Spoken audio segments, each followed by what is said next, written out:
James Madison was an American statesman, a political theorist, a revolutionary, the youngest member of the Constitutional Congress, a founding father, and the fourth President of the United States. Madison was born in Virginia, March 16, 1751.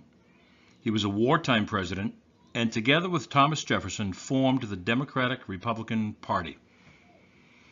He served as Secretary of State for 2 terms in the Jefferson administration, and he was a very popular president and remained popular despite the serious setbacks he suffered in the War of 1812. And so when he became president, he was elected for 2 terms in landslide wins.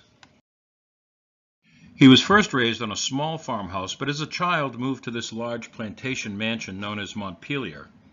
Madison's father, James Madison Sr., had acquired substantial wealth through inheritance and through his marriage to Nellie Conway, the daughter of a rich tobacco merchant. As a child, James Madison suffered psychosomatic seizures, which are stress-induced seizures that are similar to epileptic fits. He was well enough to experience a fairly typical childhood, and he devoured books of all sorts. He mostly studied classical languages. Madison attended the College of New Jersey, a wooded campus about 45 miles from New York City, at what is modern-day Princeton University, where he graduated in 1771. He returned to Montpelier in 1772, where he began to formulate his ideas that would manifest in the Federalist Papers, the Virginia Plan, and ultimately the Constitution of the United States. And so it was here at Montpelier where Madison, along with John Jay and Alexander Hamilton, would write the Federalist Papers, a collection of 85 articles and essays which promoted the ratification of the U.S. Constitution. The Federalist Papers were published in 1788. Provide the key concepts, politically and philosophically, the key concepts of the idea of governing by rule of law, among other things. Federalist Paper number 10 provides one of the most important concepts in the founding of this nation. And that's the idea of preventing rule by majority. Thomas Jefferson called rule by majority mob rule. Instead, James Madison and others believed in governing by the rule of law. And in Federalist number 14, Madison declared that the United States is a republic, not a democracy. He believed the Articles of Confederation exposed the young country to social unrest and possible foreign attack. He pressed for a national convention in 1787 and persuaded George Washington to chair the meeting. Madison drew up and presented the Virginia Plan, which served as the framework for the U.S. Constitution. Madison worked diligently to ensure the Constitution was ratified in each state. The whole process was led by Madison and was entirely supported by the publication of the Federalist Papers. James Madison is generally considered to be the father of the Constitution, but this was an honor that he rejected. Madison did not readily accept this distinction, saying, "You give me credit to which I have no claim." This was not like the fabled goddess of wisdom, the offspring of a single brain.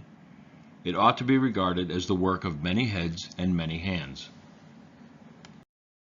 Madison was elected to the House of Representatives in 1789, where he introduced the Bill of Rights, which guarantees civil liberties for American citizens. During this period is when he joined with Thomas Jefferson to form the Democratic Republican Party. In 1794, a 43-year-old Madison married Dolly Payne Todd, a 26-year-old vivacious widow with a young son. She became very popular and later became known as an active, well-liked hostess in the White House. In 1799, Madison served as Secretary of State in the Thomas Jefferson administration. Foreign policy during this time was dominated by the Napoleonic Wars in Europe, and as Secretary of State, Madison oversaw the Louisiana Purchase in 1803, which effectively doubled the size of the United States. After 2 terms as Secretary of State, Madison was elected the 4th President of the United States, and he won in a landslide. What defined his presidency more than anything else was the War of 1812. He initiated the war with England after the British began seizing American ships and impressing merchants and American sailors. He tried diplomacy, but diplomacy did not work. And so in June of 1812, Madison convinced Congress to declare war on England. By August of 1814, the Brits had invaded Washington, D.C., burned the White House, and Madison was driven out as the U.S. lost. The Capitol burned, and the U.S. was defeated on land and at sea. Madison sent James Monroe to negotiate a peace treaty, and with the Treaty of Ghent, the war was ended. During his presidency, James Madison also reauthorized the Bank of the United States, and in 1816, the Second National Bank was chartered with a 20-year term. His policy during his administration toward American Indians was very protective.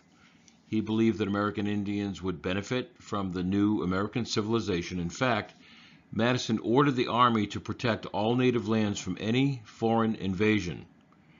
There is some evidence that Andrew Jackson, a military commander at the time, disobeyed the president's order.